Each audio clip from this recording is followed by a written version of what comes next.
केंद्र सरकार ने बुखार, दर्द, सर्दी और एलर्जी के इलाज के लिए इस्तेमाल की जाने वाली व्यापक रूप से बेची जाने वाली 156 एफडीसी दवाओं पर प्रतिबंध लगा दिया है, यह कहते हुए कि उनसे पेशेंट के लिए खतरा होने की संभावना है।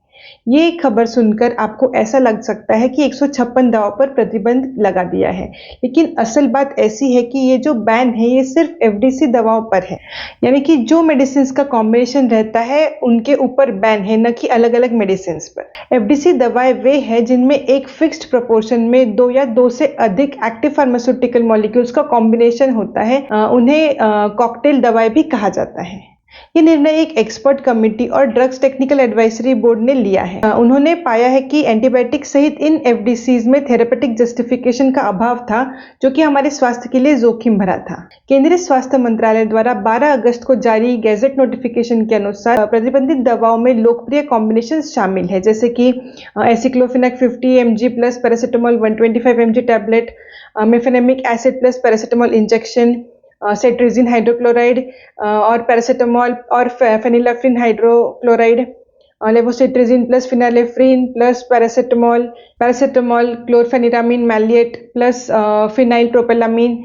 इसके अतिरिक्त पैरासिटामोल, ट्रेमाडोल, टॉरिन और कैफीन के कॉम्बिनेशन को भी प्रतिबंधित किया गया था। फिक्स डोज कॉम्बिनेशन दवाएं फार्मास्यूटिकल उत्पादन हैं जो दो या दो से अधिक एक्टिव इंग्रेडिएंट्स को एक खुराक के रूप में मिलाते हैं। इनका व्यापक रूप से विभिन्न मेडिकल कंडीशन, विशेष रूप से हाई ब्लड प्रेशर, डायबिटीज और एचआईवी जैसी क्रोनिक बीमारियों के इलाज में उपयोग किया जाता है।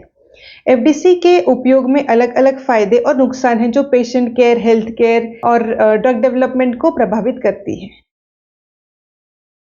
बेहतर एडहेरेंस और कंप्लायंस। एफडीसी के सबसे प्राथमिक लाभों में से एक है कि निर्धारित ट्रीटमेंट के नियमों के प्रति रोगी के पालन में वृद्धि। एक ही टैबलेट या फिर खुराक में कई दवाओं को मिलाने से मरीजों को खुराक छूटने या फिर अपनी दवाएं लेना भूलने की संभावना कम हो सकती है। ये ट्रीटमेंट की जटिलता को कम करता है और क्रोनिक कंडीशंस की बेहतर मैनेजमेंट में मदद करता है। Simplified dosing regiments. एफडीसी एक मरीज को रोजाना लेने वाली गोलियों या खुराक की संख्या को कम करके दवा के नियम को सुव्यवस्थित करता है।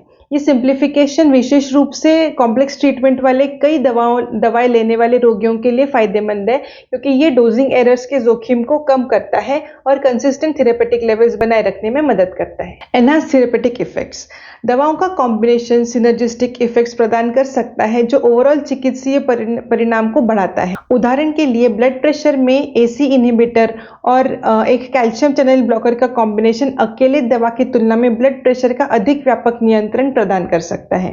Reduced health care costs. FDC आवश्यक दवाओं की संख्या को कम करके और बेहतर डिसीज कंट्रोल के कारण एडिशनल मेडिकल इंटरवेंशंस की आवश्यकता को कम करता है और स्वास्थ्य देखभाल के खर्चे को भी कम कर सकता है। Simplified prescription process. डॉक्टर्स के लिए एफडीसी की वजह से बहुत सारी दवाएं एक साथ लिखना या उनका डोज एडजस्टमेंट करना बहुत आसान हो सकता है। इससे ड्रग्स इंटरैक्शंस को प्रभावित करना और डुप्लीकेट उपचारों से बचना भी आसान हो सकता है।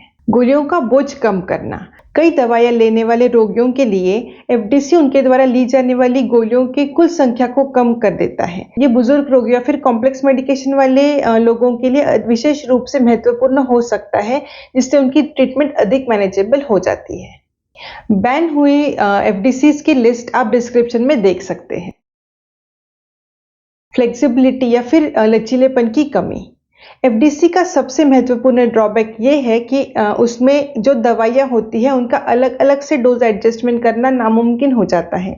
यदि एक दवाई को कम या फिर ज़्यादा देने की आवश्यकता हो तो पूरे कॉम्बिनेशन को ही चेंज करना पड़ता है। प्रतिकूल प्रभावों का खतरा बढ़ जाता है। कई दवाओं को एक ही फॉर्मुलेशन में मिलने से प्रतिकूल प्रभाव या फिर दवा के परस्पर प्रभाव का खतरा बढ़ सकता है। यदि किसी रोगी को किसी एक घटक के दुष्प्रभाव का अनुभव होता है तो सटीक कारण की पहचान करना और पूरे कॉम्बिनेशन को बंद किए बिना एडवर्स इफेक्ट्स को मैनेज करना चुनौतीपूर्ण हो सकता है। प्रभावशीलता कम होने की संभावना। कुछ मामलों में दवाओं का कॉम्बिनेशन अलग अलग उपचारों जितना प्रभावी नहीं हो सकता है, खासकर यदि घटकों के विपरीत प्रभाव होते हैं या यदि एक दवा दूसरे की एक्शन में हस्तक्षेप करती है। जबकि एफडीसी पेशेंट्स का खर्चा कम कर सकते हैं, वे कभी-कभी व्यक्तिगत दवाओं की तुलना में प्रति यूनिट के आधार पर अधिक महंगे हो सकते हैं। एफडीसी की प्राइस कुछ रोगियों के लिए बाधा बन सकती है। कुछ कॉम्बिनेशंस की सीमित उपलब्धता। सभी चिकित्सीय कॉम्बिनेशंस एफडीसी के रूप में उपलब्ध नहीं हैं। इसका मतलब है कि जिन रोगियों को विशिष्ट कॉम्बिनेशन से लाभ होगा, उनके पास सबसे प्रभावी ट्रीटमेंट ऑप्शन नहीं होगा। ऐसे मामलों में डॉक्टर को इंडिविजुअल मेडिकेशन या फिर अल्टरनेटिव थेरेपीज पर निर्भर रहने की आवश्यकता हो सकती है। तो ये हो गई जानकारी एफडीसीज के बारे में। आशा करती हूँ आपको मेरा ये वीडियो पसंद आया होगा। अगर आपको मेरा ये वीडियो पसंद आया हो तो इसे लाइक करें, अपने फ्रेंड्स और फैमिली के साथ शेयर करें और मेरे चैनल फार्मासिस्ट अश्विनी को ज़रूर सब्सक्राइब करें। और सब्सक्राइब करने के बाद बेल आइकन भी ज़रूर दबाएं। बेल आइकन दबाने से जब भी मैं कोई नया वीडियो डालूंगी, इसका आपको नोटिफिकेशन मिलेगा और आप मेरा कोई भी वीडियो मिस नहीं करेंगे। तो चलिए मिलते हैं अगले वीडियो में। तब तक के लिए thank you, bye bye and take very good care of yourself.